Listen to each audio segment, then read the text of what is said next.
Hey, What's up, Coach, how you guys? doing? Good. How you doing? Do you find that you guys coach the players up even harder after a win as opposed to a loss? No, I don't think so. I think we're very consistent. We demand a lot of our guys in practice. Practice is everything to us, and so no matter what happens, win, lose, or draw, I mean, we're going to get our guys prepared for that next matchup, whoever we're playing.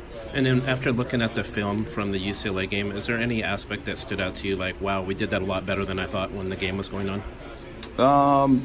You know, us as coach, we're always hard on ourselves and hard on our players. So it's always like, we could have done this better, we could have done that better.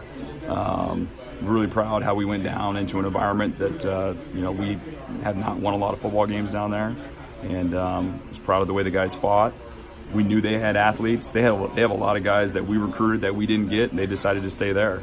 And so we knew we were heading into a team that had us circled and wanted to beat us, with an offensive coach that really changed football as we know it. So we knew they were going to have their best stuff for us, which they did.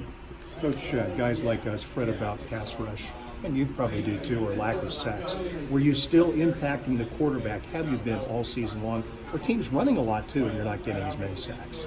Yeah, I mean, that's all we're always trying to get after the quarterback. There's a huge emphasis in the offseason, turnovers and getting after the quarterback. And it's continual. It's every single week how we're going to do it, whether it's with the defensive line, with linebackers, with defensive backs. We got to find a way to put more pressure on the quarterback. For sure, there's been some teams that we've played where their game plan has been to run the ball and shorten the game and keep the ball away from our offense, which is an explosive offense. And so, in turn, you're not going to get as many opportunities to get interceptions or get after the quarterback when they're handing the ball off. What is the biggest difference in this Oregon scheme versus last year offensively? There's not a huge difference. They want to run the football, and that's what they've been for since we've been here. They've wanted to run the football, even back with Coach Helfrich. They've been a run-first team, and they're still a run-first team. The guard, Lemieux, is getting a lot of accolades, big physical presence. Are they more physical team on tape to you? I think they've been physical all these years that we've been playing them. Like I said, you can't be a good running team if you're not physical, and this has been one of the more the top run offenses in our conference for the last 5 years, and so I think every single year they've been physical. When a team has an extra week to get ready, do you have to be on your P's and Q's about trick plays, or do you just we go out there and defend the basics? Yeah.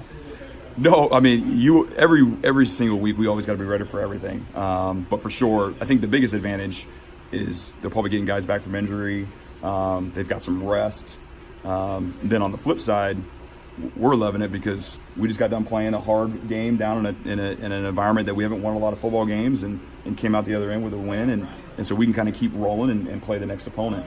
But for sure, we know not only this opponent, every single opponent's got us circled, and they're going to try to bring out their best stuff against us.